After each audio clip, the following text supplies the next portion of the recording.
I beg to move that this House do now adjourn. The question is that this House do now adjourn. Onwurah. Thank you, Madam Deputy Speaker, and it is a great privilege to have secured this adjournment debate on government support for the people in the occupied Palestinian territories. But I regret immensely the need to do so. I, like most of the world, was horrified by Hamas's attack on Israel and Hamas's killing and kidnapping of Israeli citizens. I supported and continue to support Israel's right to self-defense in response to that attack. And also, Madam Deputy Speaker, I know that today, or at least when the sun sets, will be Yom HaZmaut, Israel Independence Day, when many Israelis will be celebrating their country. Nonetheless, I am here today to ask three principal questions of the government. Firstly, what more can be done by the government to support the people of Palestine? Secondly, what can the British public, and particularly my constituents in Newcastle Central and West, do as individuals and as a community to support the people of Palestine? And thirdly, if the government believes that there is nothing more we as a government or as a nation or as individuals can do to support the Palestinians, could the Minister please inform the House so that we may so inform our constituents? Now, I say three questions, but in actual fact, Madam Deputy Speaker, I want to tell my honourable friend that I have 12 questions, and I will be counting them as I ask them, and I will be counting them as she replies. So this is a very important subject, and there's a lot to cover.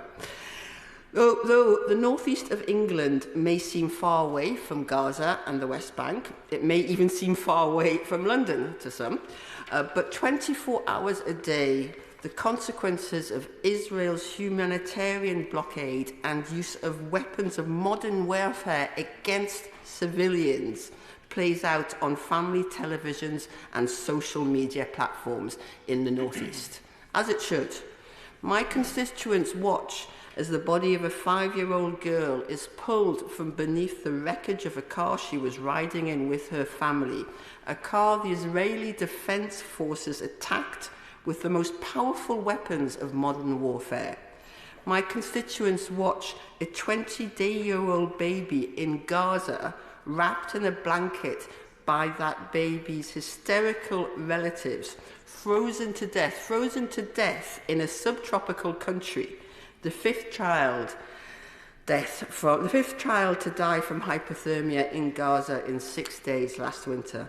My constituents watch, one by one, the death of the 100 Palestinian children the Israeli Defense Forces killed or maimed every day in the 10 days from the 21st to the 31st of March. I know this because my constituents stop me in the street, in Newcastle, in Granger Market when I'm buying my vegetables, on the West Road when I'm visiting local businesses, playing bingo in Blakelaw, visiting cultural centres in Benwell and Scotswood, supporting community centres in Fenham, knocking on doors in Leamington. They ask me, what can we do to stop the suffering we see? I know this also because they write to me, and I quote, "I kindly request that you please advocate for the people of Gaza in Parliament, as they too have the right to defend themselves. They too have the right to feel safe, to live in peace and enjoy freedom and liberty without occupation, colonisation or terrorism." And I quote, "As a Jewish constituent of yours, I'm very concerned about our government's relative silence regarding Israel's abandonment of the Gaza ceasefire agreement brokered by Qatar in Egypt. It is utterly deplorable that Israel is once again slaughtering Gazan civilians." And I quote, "What is the government doing to stop the killing of Palestinian people?" And I quote, "What we are witnessing the most horrific of nightmares unfold, trapped, starved, bombed, surrounded by Israeli forces, with many of those who try to flee being shot at. Palestinians in North Gaza are living under a suffocating siege. Children are being bombed when they play on street corners. In central Gaza, people are being burnt alive in tents that were made to protect them. The UK must act urgently to protect Palestinians from extermination in Gaza. And I quote, "Last week, a new UN report detailed Israel's sexual and reproductive violence, like the killing of pregnant women, the rape of male detainees, the destruction of an IVF clinic with its 4,000 embryos. Waging war on Palestinians' ability to reproduce were termed genocidal acts.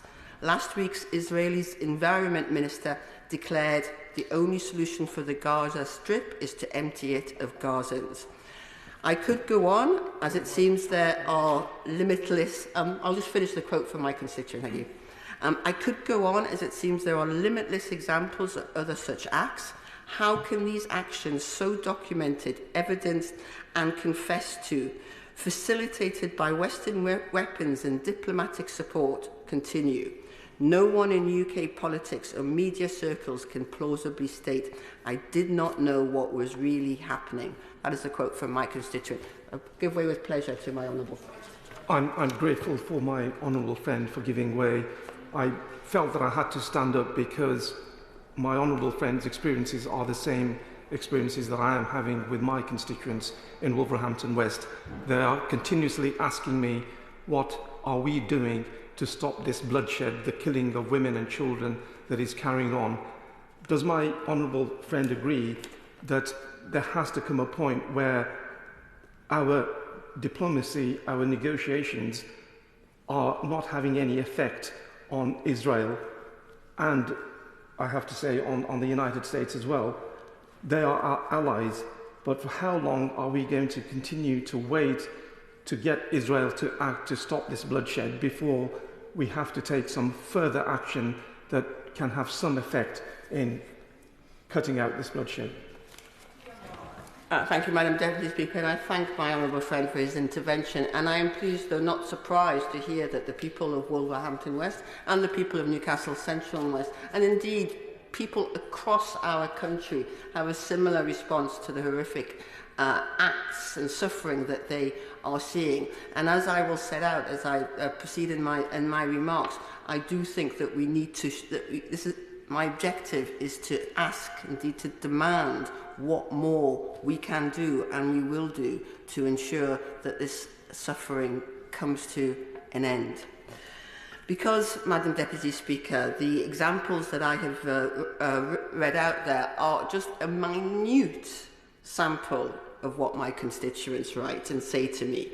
I have had hundreds and hundreds and hundreds of emails, letters, exchanges on the streets of Newcastle. I want to emphasise also that whilst many of the constituents who raise issues are Muslim or of Muslim heritage, many more are not.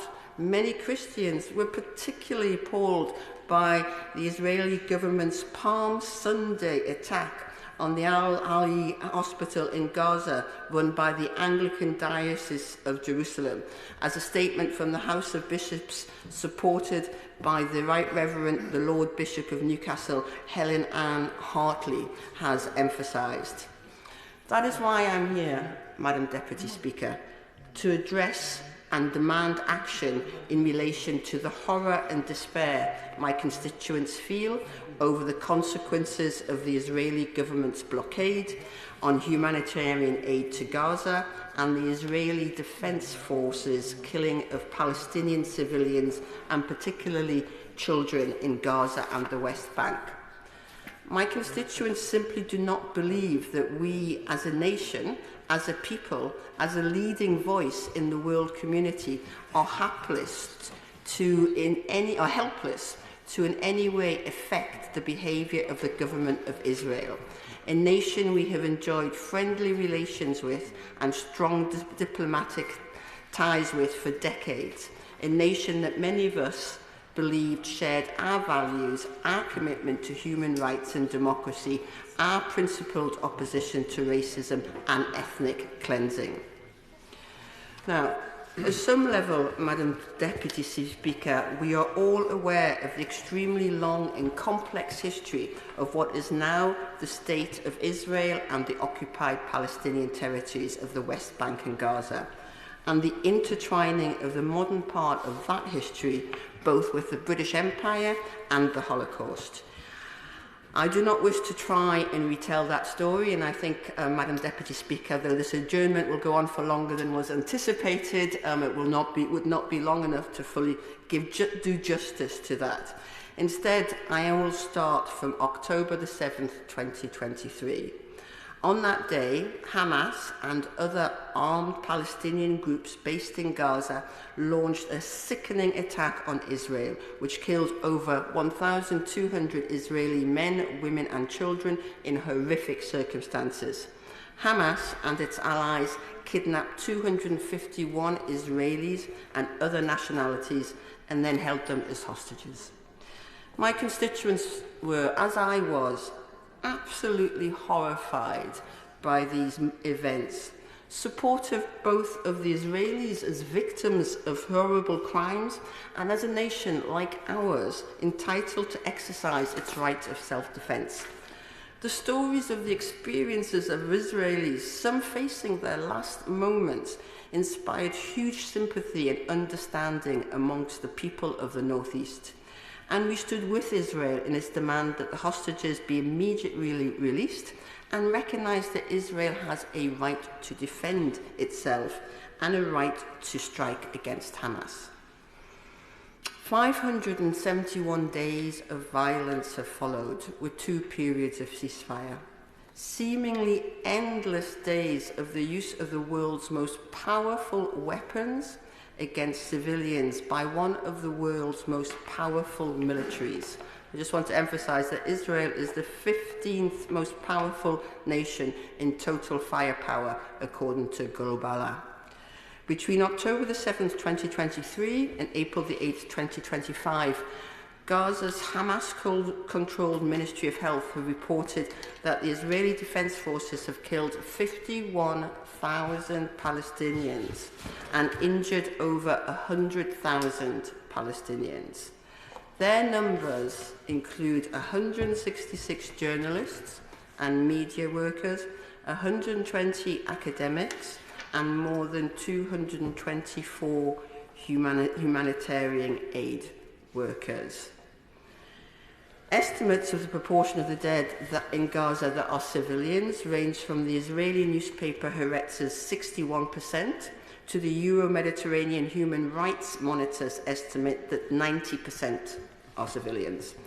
Now, a detailed study of bodies found in Gaza residential buildings by the UN High Commission on Human Rights found that 44% were children and a further 27% were women. So that makes a total of 71%. Suggesting that the total, when civilian men are included, is likely to be closer to 90% than 61%. And a joint report by Oxfam and Action on Armed Violence in October 2024 found that the Israeli military had killed more women and children in Gaza than in any other conflict around the world in the past 2 decades. These numbers do not include deaths from disease and malnutrition. Now, Israel has contested some numbers provided by Gaza's health ministry, but the Israeli Defense Force officials early in the war told the Times of Israel that approximately 66% of the Palestinian casualties in Gaza were civilians, and given that Israel does not provide its own figures for civilians killed in Gaza, nor do they permit UN fact-finders or international journalists or the BBC to enter Gaza, we must go with other sources. In January 2025, a peer-reviewed study in The Lancet, which is the UK's premier medical journal, suggested the Gazan Ministry of Health was undercounting the death total itself by 41%. So if that study is accurate, it is likely the death toll in Gaza as a result of Israel's military operations is today over 90,000. Now, in addition, 70% of all structures in Gaza have been destroyed by the Israelis. Now, Madam Deputy Speaker, there were audible sighs of relief, I think, across the country and indeed the world at the ceasefire of the 19th of January this year. But then on the 18th of March, Israel launched what it called extensive strikes in Gaza. Early in March, Israel's government blocked humanitarian aid entering Gaza. No supplies, and that includes food and medicine, have entered Gaza in over 7 weeks, and 95% of aid operations in Gaza have been suspended dramatically cut back. A joint statement issued on April 17th by a dozen aid organisations based in multiple countries, including Oxfam Care and Save the Children, confirmed that they had all the means necessary to deliver aid, but were being denied access to Gaza by Israeli authorities. And, of course, infectious disease, particularly those that affect children, are now on the rise. The World Food Programme announced 3 days ago that despite more than 116,000 tonnes being ready at the border, 1,000 tonnes of aid being ready at the border, 91% of Gaza's population of 2 million, so that's 1,802,000 people, human beings, face high levels of acute food insecurity, which is basically international aid jargon that means malnutrition and actual starvation. So this is my fourth question for my honourable friend, the Minister. Could the Minister confirm that that is their understanding of the humanitarian situation in Gaza today? Now, I want to move on to what can be done to support the Palestinians in Palestine. And I know the government is taking action, pressing for an immediate ceasefire and the release of the hostages, increasing funding to Onwurah, signing a memorandum of understanding with the leader of the Palestinian Authority, condemning settlements and settler violence in the occupied West Bank and sanctioning settler groups involved in violence, undertaking a comprehensive review of arms sales to Israel, which has resulted in the suspension of some arms transfers. I've also been advised that pressure on Israel would be more effective if the Palestinian High Commissioner in Jerusalem and the UK ambassador to Israel in Tel Aviv were able to work more closely together. Could the Minister tell me if that is happening or if that is the case? That's question 5. And I also welcome very greatly that the Prime Minister has stated, the Prime Minister of the United Kingdom has stated that the Israeli government's decision to block aid is completely wrong and should not be supported. And yet, Madam Deputy Speaker, the Israeli government continues to kill Palestinian civilians, particularly children, and continues to prevent the flow of food, medicine and other humanitarian supplies into Gaza. And my constituents ask me, what is the government doing to end that? And that is the question I repeat to my honourable friend, the Minister. And specifically, question 6, will the UK respond to the International Court of Justice's summer ruling on the legality of the Israeli occupation, and will the UK support the current case before the ICJ on humanitarian access in order to hold the Israeli government better to account? Turning to what my constituents can do directly to support the government in supporting Palestine and to support Palestine directly. Now, Newcastle, as I hope you're all aware, has a long history of support for social justice and international solidarity. The people of Newcastle, Central and West want to know how they can support the people of Palestine. So, can the Minister tell me if they support the right of my constituents to protest to show their horror at the death and destruction in Palestine? And if so, how? Now, money matters. Can my constituents support the people of Palestine through the way in which they do not spend their money? Are there goods and services that they can buy from Palestinians? Is it clear what goods are from the illegally occupied Palestinian territories and what goods are from Israel? How can my constituents distinguish the two? That's question 8. Now, Geordies are also famously generous. So my constituents want to know how they can help Palestinians through their charitable giving without helping Hamas. With aid rotting at the border, with NGOs, which NGOs or charities does the Minister recommend my constituents support to ensure that aid gets through? Now, on social media, there are regular appeals to GoFundMe accounts to help victims of Israeli military strikes or the blockade individually. Does the Minister recommend they provide funding, my constituents provide funding to these appeals? And if not, how can my constituents provide support to the people they are watching die on their screens? Alternatively, are there other organisations to support advocacy efforts, legal aid and other forms of assistance that do not rely on physical access to Gaza itself? The UN Human Rights Council has identified what it calls clear evidence of war crimes being committed by Israel in its conflict with the Palestinians. So my 11th question is that the International Criminal Court intends to investigate these clear evidence of war crimes, but what can my constituents do to support the survivors of war crimes on the ground? And finally, Madam Deputy Speaker, how can my constituents support constructive engagement between Palestinians and Israelis? That's question 12.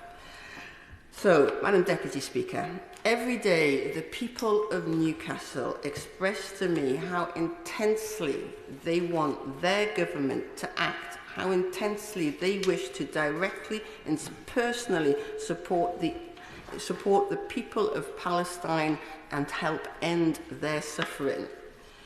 In the future, I believe we will all be asked what we did in the face of this horror.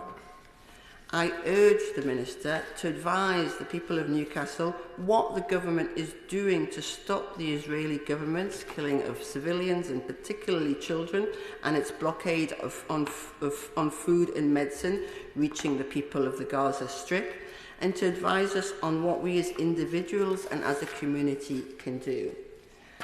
And if there's in fact nothing more that can be done by the British government, nothing more in addition to what the Minister and the Department, the Foreign Office have already talked about and have already announced actions which have not resulted in a change in the situation, in the lifting of the blockade or in the ending of Israeli strikes on Gaza. Can the Minister be clear about that? If my constituents are condemned to watch the Israeli government use their tanks in military, artillery and warplanes against apartment buildings and tent encampments and family cars, and watch dead toddlers being pulled from the rubble of their homes on the 10 o'clock news every night, please tell us. Thank you. I think we have 3 colleagues who wish to contribute as well, and I turn to Andy Slaughter first.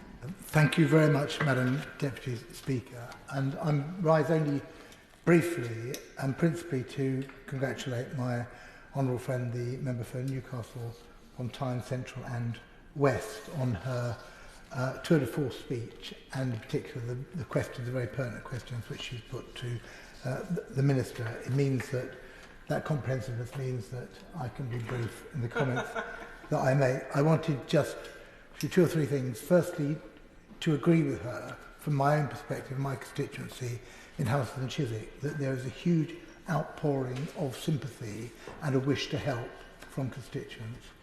I've had over 7,000 emails, letters, calls from constituents about the current atrocities in Gaza, which is easily the largest postbad I've had on any single issue over the 20 years that I've been here, and it shows the level, I think, of empathy and support that there is.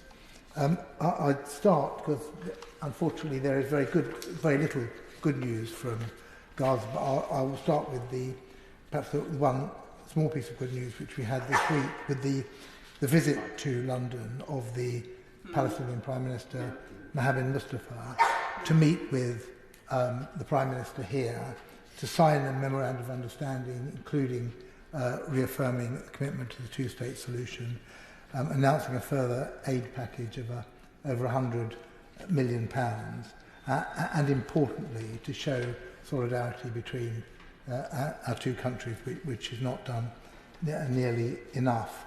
I met the Prime Minister briefly at the all-party parliamentary group where he spoke very fluently and very clearly and very calmly under the circumstances of the demands that he wished to see, and many of them have been reflected in my honourable friend's speech. But he was asked by one of our colleagues, of the things you've named, and I think he named 8 asks that he would have, which is the most important. And his answer was recognition of a Palestinian state. And that may seem slightly strange given the immediate humanitarian disaster there is on the ground, but in reality, without recognition and without Palestine having, at least in diplomatic and constitutional terms, the same status as Israel, the situation in the region is never going to be moved forward. It's disappointing, therefore, that the government hasn't committed. I'm not expecting my honourable friend on the front bench to announce any major changes in policy today. I hope we are moving further and more quickly towards that, and I hope perhaps later this year, when in addition to the European countries which have already recognised the state of Palestine, there are strong hints that further countries will follow, including perhaps France. I don't think there's been a better time or a more necessary time over the past few years for that step to be taken, and it's very difficult. Again, I speak on behalf of my constituents here to see why we are not, as we quite rightly recognised the state of Israel many years ago, we're not also now recognising the state of Palestine. Just briefly on the issue of aid, the situation we know is dire, and perhaps we've repeated that so often now that it's lost some of its impact. But it's absolutely true that not just have the bakeries run out and is food not available any longer in Gaza, but because of the blockade, which I think in anyone's terms is a breach of international humanitarian law, there is no food left in Gaza, and therefore people will starve and people will die as a consequence of that. And that is horrific. An assessment 2 months ago, in February this year, by the UN, EU and World Bank, estimated 95% of hospitals are non-functional, 91% of the population has high levels of acute food insecurity, that's got worse, and 100% of education facilities were fully destroyed or partially damaged. It estimated reconstruction and recovery costs are $53 billion, including $20 billion needed in the next 3 years. And yes, the UK has been historically a generous donor of aid to Gaza and continues to be so, but with that level of need, and importantly, with the violence continuing and the destruction continuing. So yes, my friend was quite right to emphasise the horrific number of deaths, particularly of civilian deaths. The majority of those killed have been civilian in Gaza.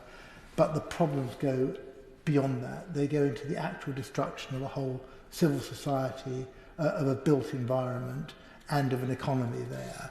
And that is, again, clearly deliberate policy.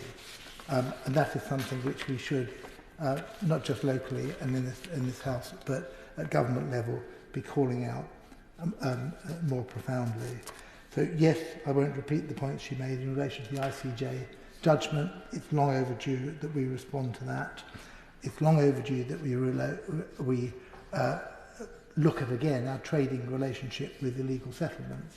And it's always puzzled me as to why, given the clear government policy here, quite rightly, that those are illegal under international law, we continue to trade with them.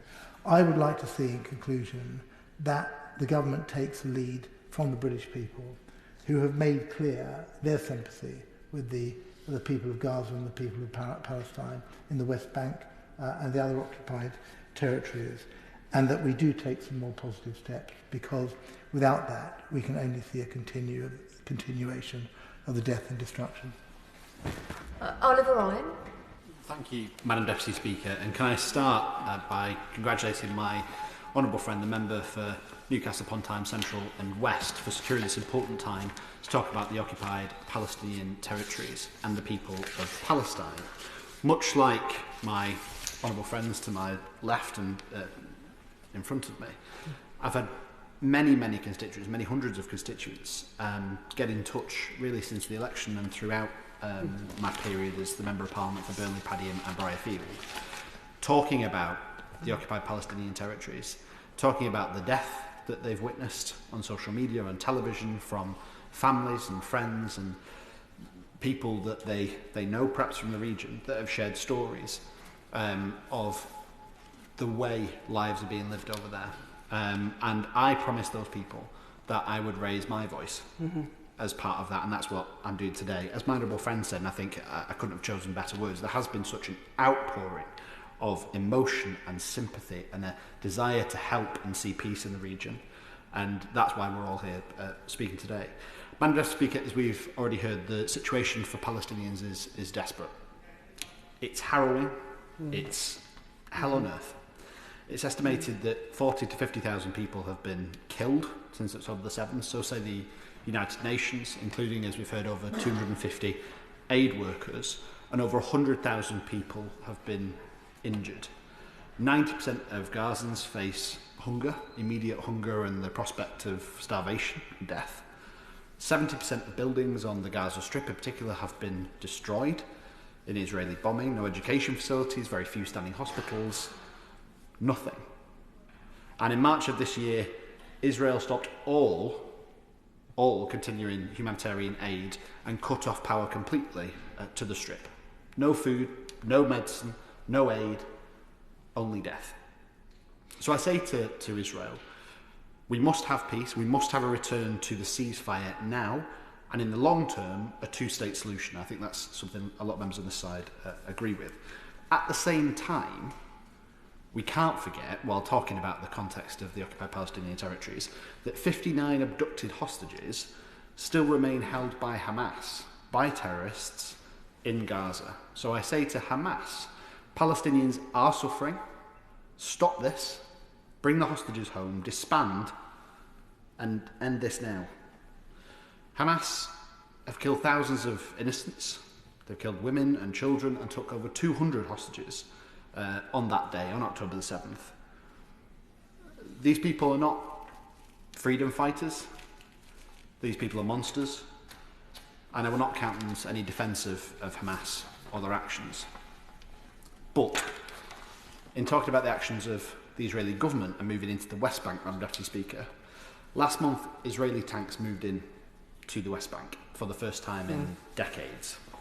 40,000 Palestinians have been displaced from areas of the West Bank, and 916 Palestinians have been killed in the West Bank since October 2023.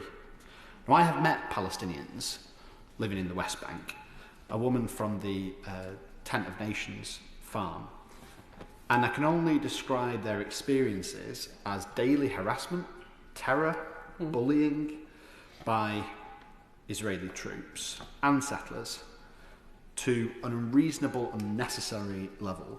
And that's before we talk about the actions specifically of some of these very aggressive settlers and these little illegal settlements who do want complete annexation of the West Bank and the utter destruction of the possibility of a two-state solution and thereby a Palestinian state. Now, I'm glad this government has consistently called for a ceasefire and the release of all hostages. And indeed, in my first week in Parliament, Madam Deputy Speaker, I raised this with the Prime Minister and was glad to hear him recommit after the election to not only a two-state solution, but a ceasefire in the region. It's also worth remembering that it was this government that restored and increased funding to the United Nations Relief and Works Agency for Palestinian refugees to more than ever before. Now, I completely condemn the awful violence and settlements that we've seen in the West Bank, and I'm glad that this government has strongly sanctioned settler groups, although I agree with the comments made previously that these sanctions need to go further.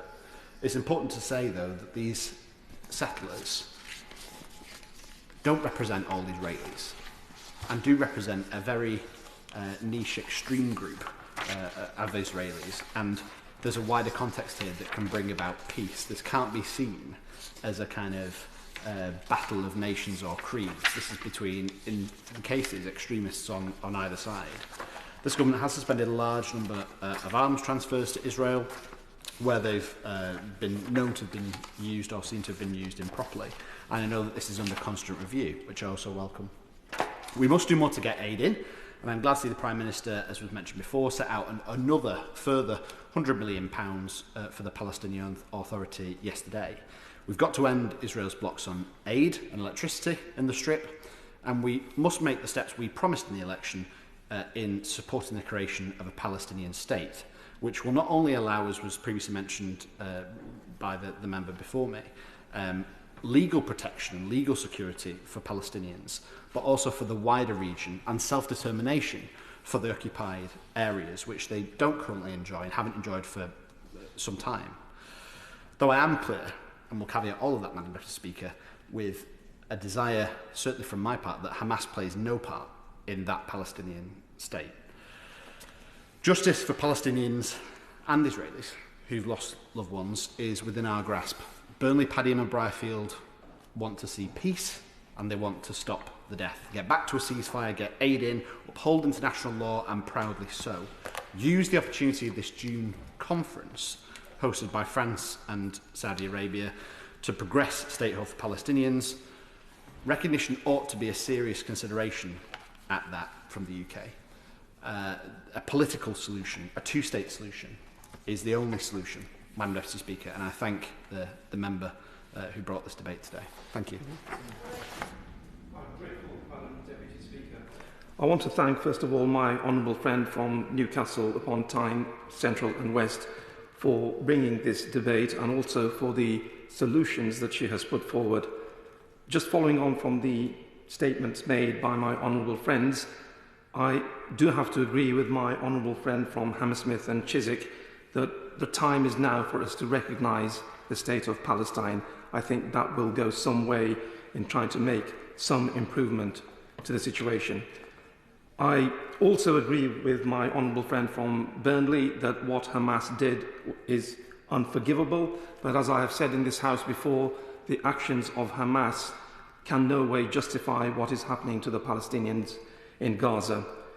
We don't have any control over Hamas, but Israel is an ally, and we should have more of an influence with what's happening with Israel. Gaza has a population of more than 2 million people who mostly depend upon aid, but since 2nd of March, no humanitarian or commercial supplies have gone into Gaza because of the blockade that Israel have imposed on the territory.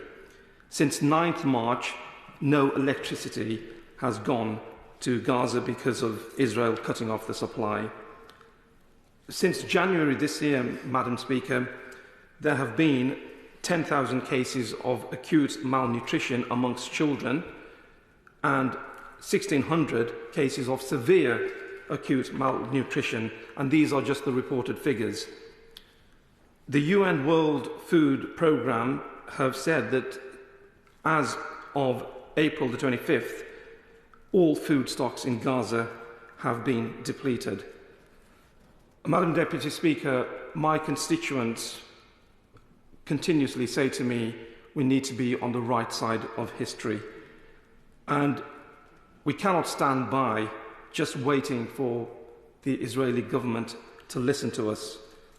I do have a lot of faith in this government. I am very pleased that this government has repeatedly stated the urgent need for a return to a ceasefire in Gaza and for the hostages to be released.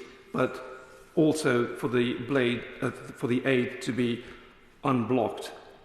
And I'm very pleased that this government has continuously condemned the Israeli settlements and have stated that under international law these settlements are illegal. And these settlements are harmful to the prospect of a future Palestinian state. But, Madam Deputy Speaker, we must call for and recognise the state of Palestine now. It was very good to have the Prime Minister from the Palestinian Authority, Prime Minister Mustafa, in this country, and the memorandum of understanding that was signed between the two countries is a good step forward. And I'm also very, very pleased that we have announced the £101 million package of support for the occupied Palestinian territories. But I do have this question. It's all very well pledging this support, but if Israel continues behaving in the way that it has so far, what effect will that aid have? Will it actually stop the killing, the bloodshed, the malnutrition that is now being suffered by the Palestinians in Gaza?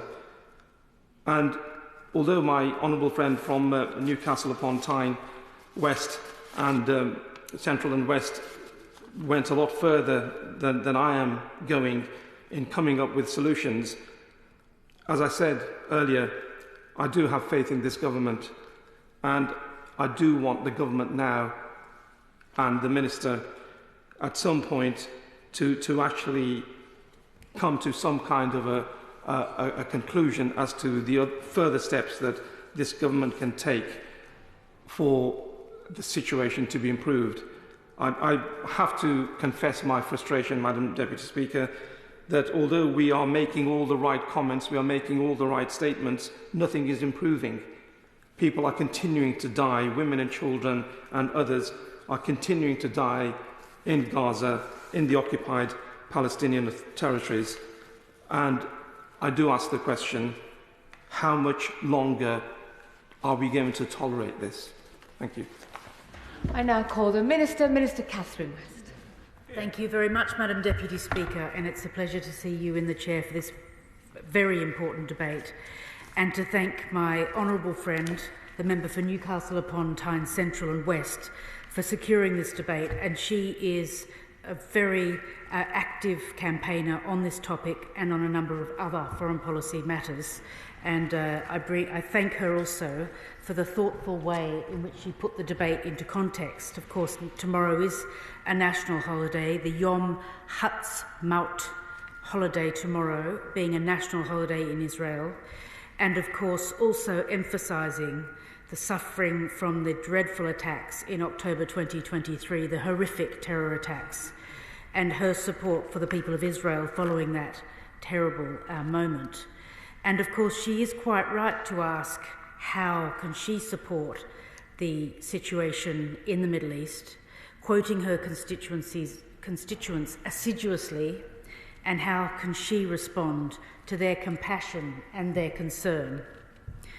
And of course, the Minister for the Middle East, the member for Lincoln, would usually have been here in this place, and he will be watching this debate later on and be very happy to reply to any bits that I miss out or any questions that are only half answered, because when you're the Minister for the Indo-Pacific, occasionally you might answer half the question rather than the fullness that the Minister for the Middle East can provide. I'm really grateful as well for the member for Wolverhampton West, Hammersmith and Chiswick and Burnley, and I will attempt to answer some of the questions and the points raised. Now, the government is steadfast in our friendship and support for the Palestinian people, because she asks what support can we do and what can we do more. And of course, several members have mentioned the visit of the Palestinian Prime Minister, Minister Mustafa, to London yesterday for high-level meetings with both the Prime Minister and the Foreign Secretary. And the member for Hammersmith and Chiswick and Wolverhampton West, I'd like to reassure them that we support the Palestinian people's inalienable right to self-determination, including to an independent state. The Foreign Secretary and Prime Minister signed a memo of understanding yesterday with Prime Minister Mustafa, enshrining the UK's commitment to advancing Palestinian statehood as part of a two-state solution. The Memorandum of Understanding also underscored the commitment of the Palestinian Authority to deliver its reform agenda as a matter of priority. Turning now to the UK's support for Gaza, which is the main question that the constituents in Newcastle upon Tyne, Central and West want to know. Is the UK doing all we possibly can to alleviate the humanitarian situation in Gaza? In the last financial year, the UK provided £129 million funding to the Occupied Palestinian Territories, or OPTs, and this week the UK announced a package of funding of £101 million for this financial year. This will include substantial funding for the humanitarian response in Gaza, as well as support for Palestinian economic development and strengthening the Palestinian Authority's governance and reform. They have to be ready. Our support is making a real difference to those who need it most, and to date the UK support has provided essential healthcare to over 430,000 people, food to almost 650,000 people, and improved access to water, sanitation and hygiene services to close to 380,000 people. Of course. I thank my honourable friend for giving way. I thank the Minister for giving way and for her comments and the context she's giving.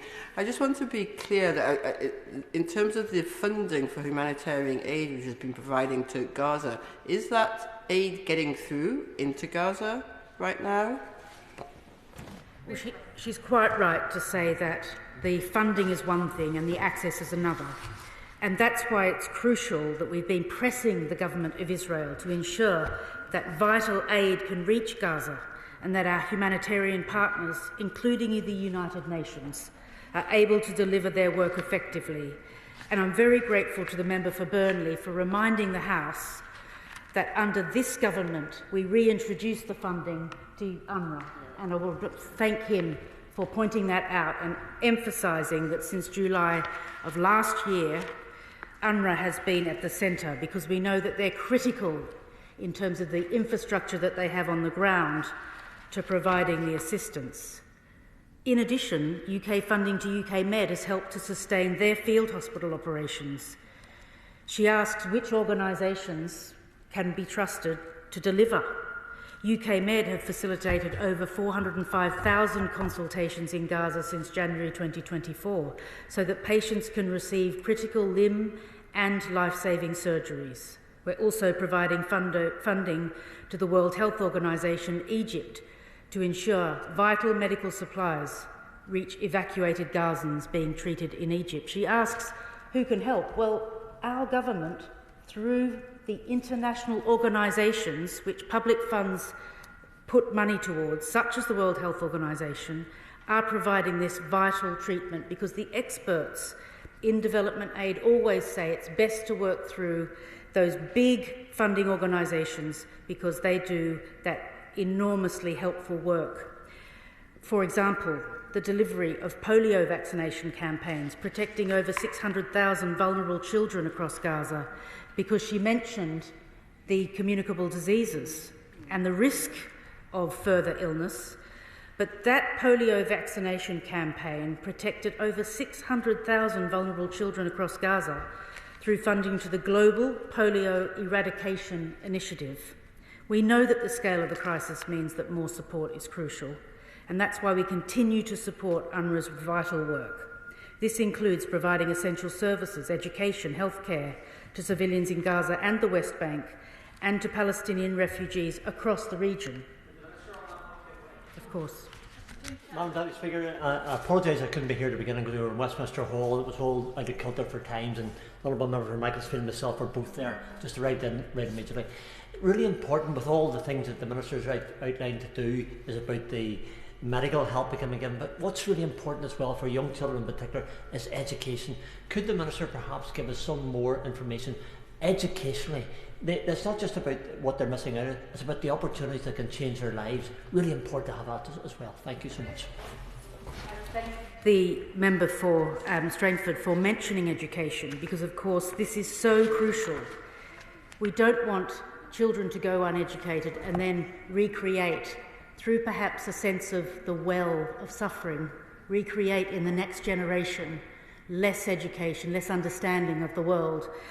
And sadly, some of the other members who spoke earlier in the debate did mention the destruction of schools. And that's why it's so important that Unwrah is able to gain access into Gaza and into the Occupied Palestinian Territories, so that schools can be rebuilt, classrooms can be re-provided, not just education, but that important psychosocial help which so many traumatised families need. Now, people may ask, and indeed members here have asked, what is the government doing? Can't we do more? And the Foreign Secretary has intervened time and time again. Most recently, he spoke to Israeli Foreign Minister Zar on the 15th of April, where he raised urgent concerns about the deteriorating humanitarian situation in Gaza and the urgent need to restore the flow of aid. The UK issued a joint statement last week with France and Germany calling on the government of Israel to restart immediately the rapid and unimpeded flow of humanitarian aid to Gaza. And we've repeatedly raised our concerns at the UN Security Council, including on the safety of aid workers. The Minister for the United Nations intervened at the United Nations Security Council just this week, expressing outrage at recent attacks, including the killing of Palestinian Red Crescent workers and the strike on a United Nations compound on the 19th of March. I'm grateful for my right honourable friend from giving way. Could she please give some kind of indication as to what response we have had that Israel might change their course of action? I think, as my right honourable friend will appreciate, for many Israelis, they say that people outside the region simply do not understand their desire for security. And equally, Palestinian communities say that those outside the region cannot possibly understand the extent of their suffering. And that really, in a nutshell, is the depth of what we're facing here. And that's why we must redouble our efforts, not just to make the case to the senior people involved and the decision makers in this conflict, but to impress upon them the importance for our constituents that their reply must be true and must come with some action attached. Now, I just returned briefly to the strike on the UN compound on the 19th of March, because it has been the subject of a number of debates here. Israel has admitted that this was caused by one of their tanks, despite the compound being known to the IDF as a UN humanitarian facility.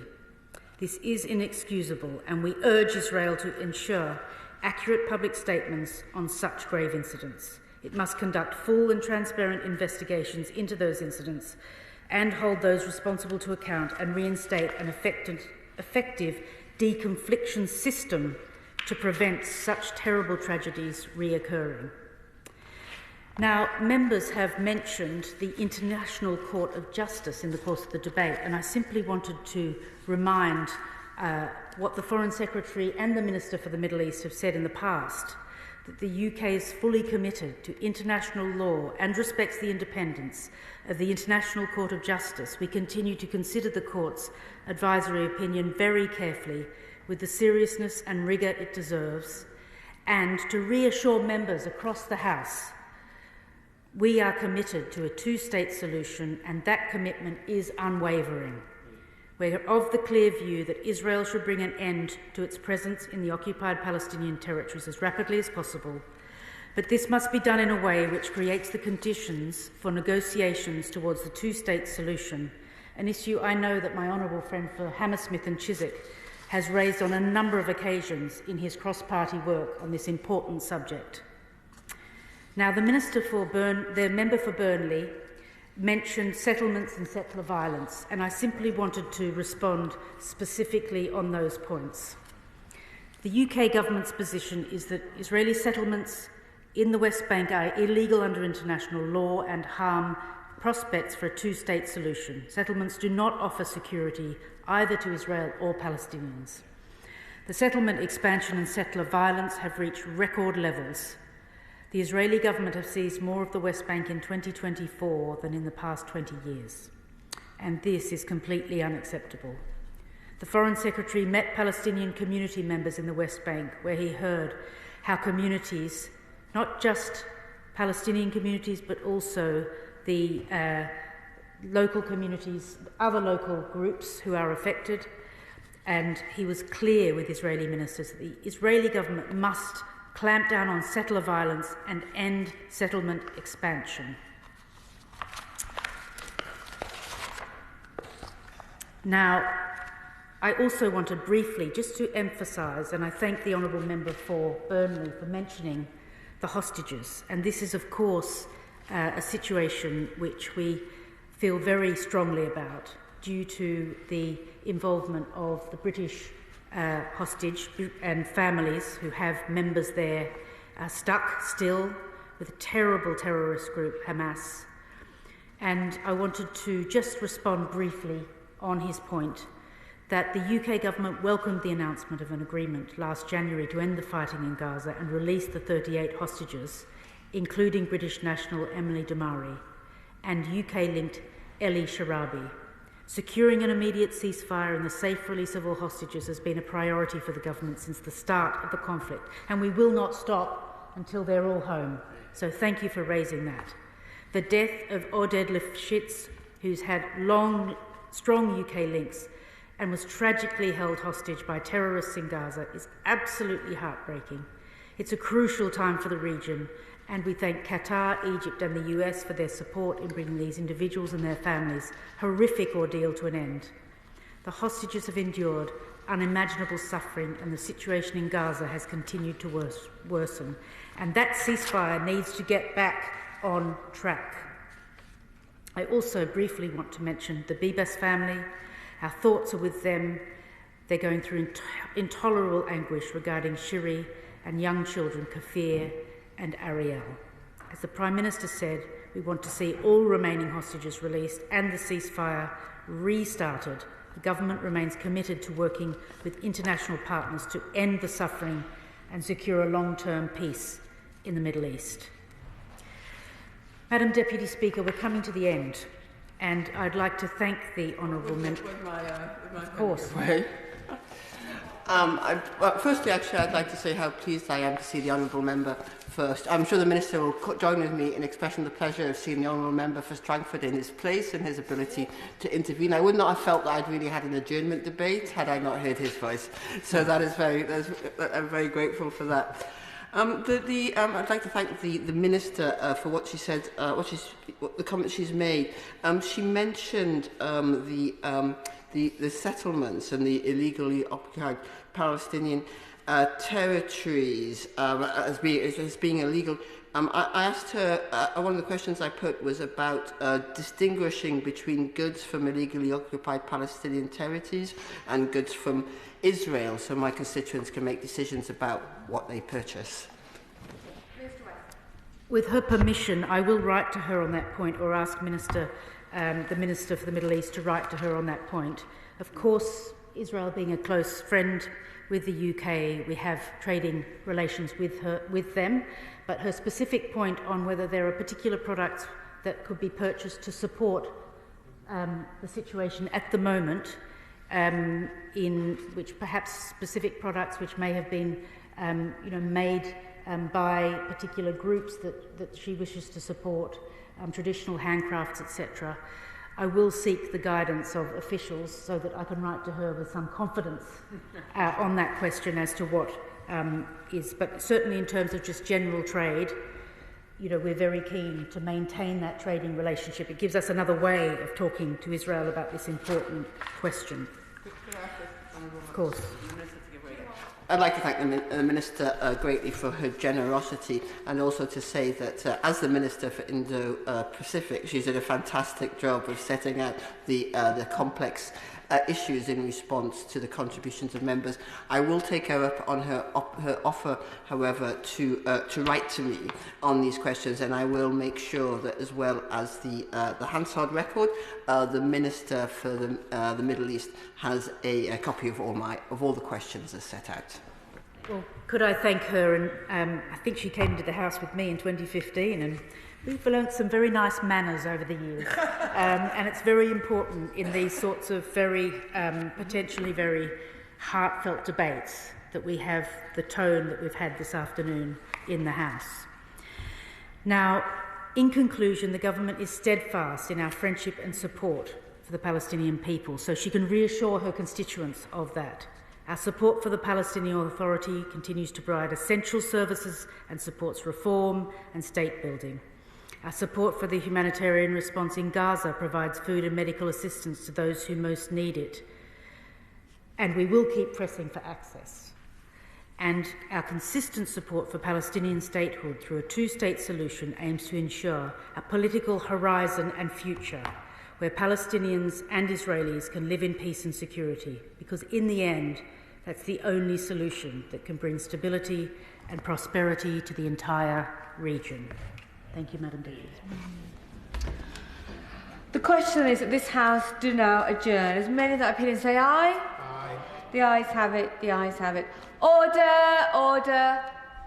On your feet, on your feet.